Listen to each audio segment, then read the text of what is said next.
Hi, everyone. This is Margaret Manning with 60 and Me. This is the place where women over 60 come to be inspired. My guest tonight is Mary Eileen Williams. Eileen is a career specialist and works with women to redefine their lives in their 60s and to, just to reinvent a new style. And I'm so happy to have you here, Eileen. Thank you, Margaret. It is such a pleasure to be joining you. Well, I have been following you, your website, feistysideof50.com, and your Twitter account for some time. And I love the advice that you give to women who are in their 60s and just trying to figure out what's next. They have a need to do something that is purposeful and perhaps make some money on the side. Many have given up their full-time careers and just want to do something different. I'd love your thoughts on how women can approach this, midlife career shift and what options there are for them to explore. Well, we've talked a little bit about other videos that we've done about identifying your values, even creating a mission statement for yourself, because as we are changing and shifting at our age, we do want to find work that has greater meaning to us. But we also want to have fun. And I know you wrote a great piece, and I'm going to get this right, 9 fun part-time jobs. Yes, that was a great article. Yeah, it was great, Margaret. Yeah. So do you want to share some of your thoughts, and then I'll bounce back to some other websites? Well, yeah, that's great. Well, thanks for reminding me of that. I mean, I write so many articles for 60 and Me. Sometimes I overlap a bit and I can't quite remember, but I think the focus on writing that article and some others was to think outside the box a bit. Mm-hmm. That you don't have to do something that, you did traditionally. You may be able to pull on skills that are that, like you said earlier, energize you, that are your passion. And maybe instead of doing something, for example, if you were a teacher, you may have skills with communication, or you may want to do something that's not necessarily teaching related, but more, mentoring or helping, being a life coach or something like that. I mean, there's the obvious part-time things you can do, a lot of online opportunities, writing, freelance writing, walking dogs.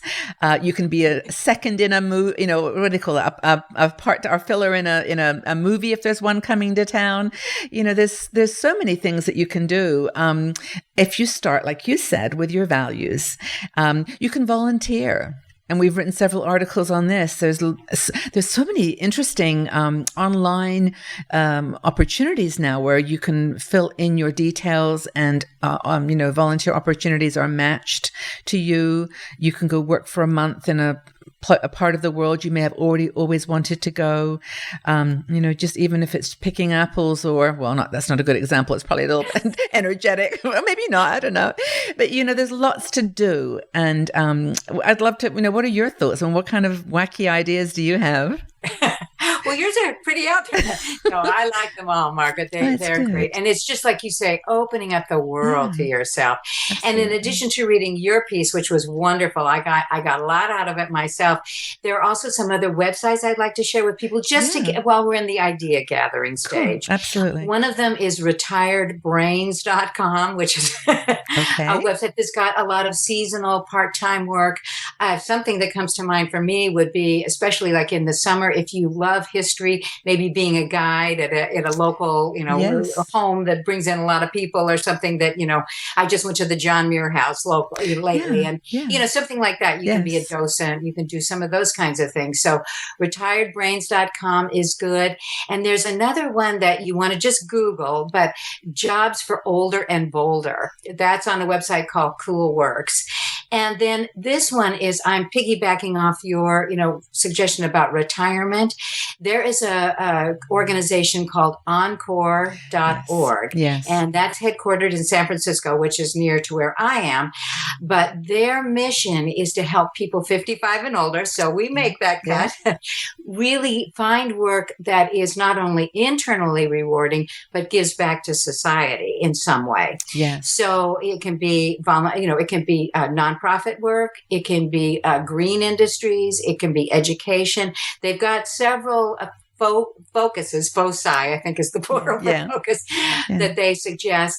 But I really like their motto. because it's not necessarily volunteer, because it's called Purpose, Passion, and a Paycheck. So you are, for those people who do need to make some money, you will make some money following some of their suggestions. No, I think that that's really great. Those are great websites. There's a couple of others. There was one, it used to be called elance.com. I think it's now called Upworks. They've just changed the company, but that's one of the larger freelance sites. So you can bid for jobs, writing, doing research projects. And there's just, like you said, new ones popping up every day.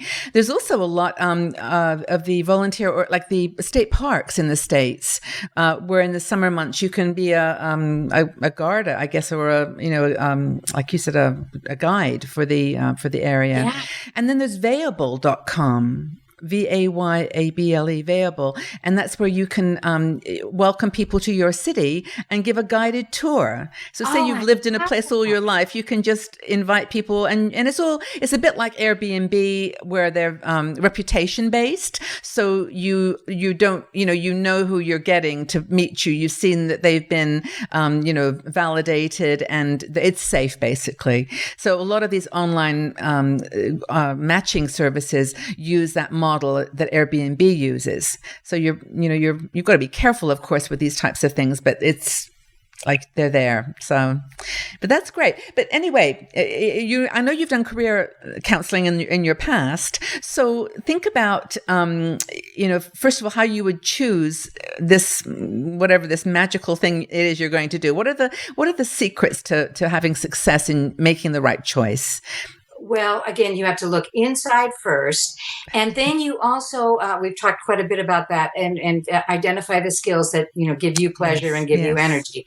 But you also have to understand, if you're going to be working for someone else, what is currently in demand out there today. So what I suggest people do is search the job postings. And again, these can be volunteer or paid employment.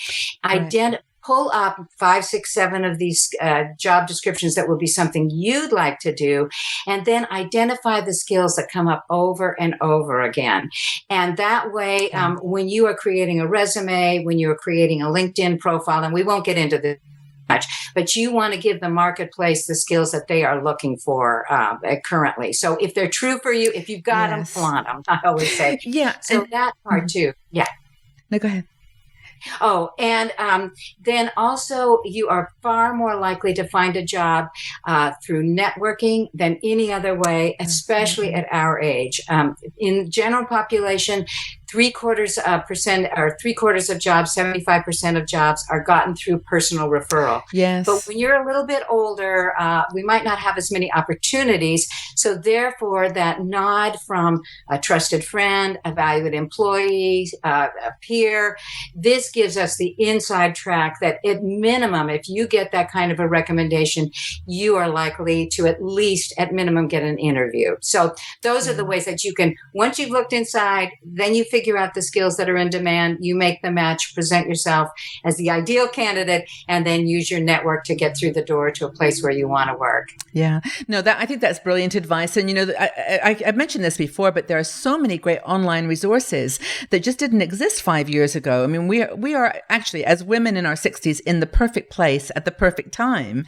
Seriously. I mean, we've got people like, there's a website called lynda.com, lynda.com, where you can learn just about any technology skill that you need. If you need to learn, how to use digital if you want to be a photographer, you want to do great pictures. They have wonderful courses on how to be a good photographer. And then there's one called Tech Boomers, and they do how to use Instagram, how to use Facebook properly. So if you're just trying to get into social media, that's a great website to build your skills. So there's no excuse. Well, and I've got a couple to add to that too. Yeah, and I'm this is great. .com, but gcflearnfree.org teaches you all the basics of the Microsoft Office suite. So that's a good one for you. Openculture.org. Openculture.com. They boast the largest accumulation of links to free websites that are either educationally or culturally based. So you can learn a lot of things from them. And good old YouTube. You can, so you do need to have the skills so to keep yourself current. So absolutely. Love talking to you, and thank you for your time, sweetie. It's been great.